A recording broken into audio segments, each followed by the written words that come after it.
This morning I'm on a tour of a restaurant called Palookaville with some of the staff and board from the Lifecyle Building Center. We're here because the restaurant was designed with reuse in mind.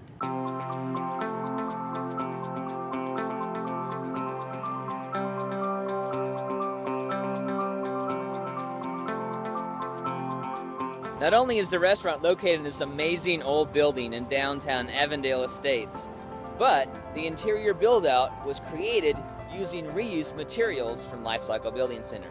Let's take a look inside.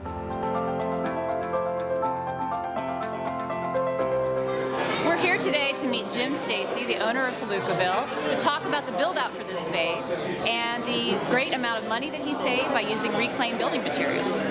All this is that unfinished hickory that had been donated out of the old man's garage. And not only from the Lifecyle Building Center, they got materials from a lot of different resources. A lot of used restaurant supply places, other restaurants that had closed, they got items from them, like some of the banquettes on the other side of the space. They used Craigslist to find salvage stuff, and also Habitat Restore.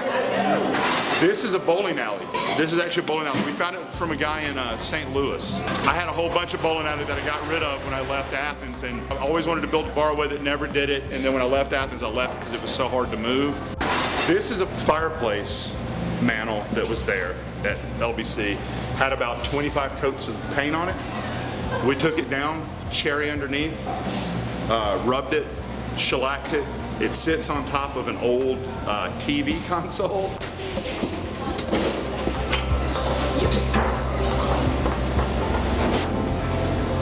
So every pre-hung door in the entire build is from you guys. Great. Every bit of lumber used in any type of framing came from you guys. Every one of these barn lights, every one of these landing lights has been milled, refitted. Now either have a CFL or an LED in it. I found the landing lights in a garbage can, so. And then this is the bathroom, from the toilet paper to the handicap rails, to the shelves, to the mirror, to the sinks. Bars? You got the grab bars? Yeah, everything came from y'all. Even the sink, those sinks were rehab. I know where it is. Yeah. So. That's fantastic. Wrought iron on the patio would have cost about $10,000 to do that whole project, and only cost $2,000? Yeah, we did. We were able to pour the pad and do all the wrought iron work for about $2,000. Every one of these tables is salvaged too. There's a couple of black tops we bought new just specifically because of their size, but every other tabletop is salvaged. So overall, how much money do you think you saved?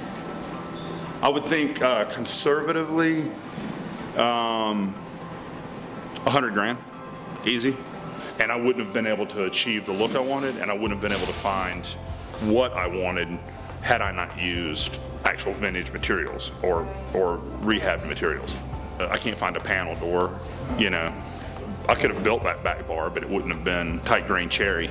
I think if anyone else doing the work had built this, it would have easily doubled the final bill.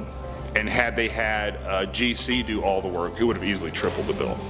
You know, this whole thing is really kind of, you know, a labor of love. It's the realization of things that I have kind of seen in my head all along. There's some elements in this that I said I was going to do when I was a kid.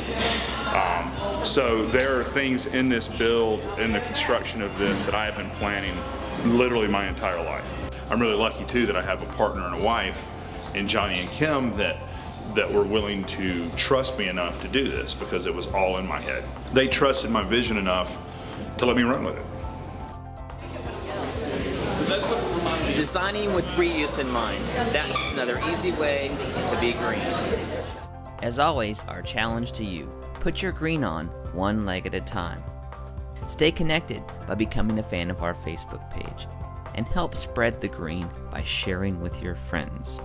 Greenshorts.com. That's shorts with a Z.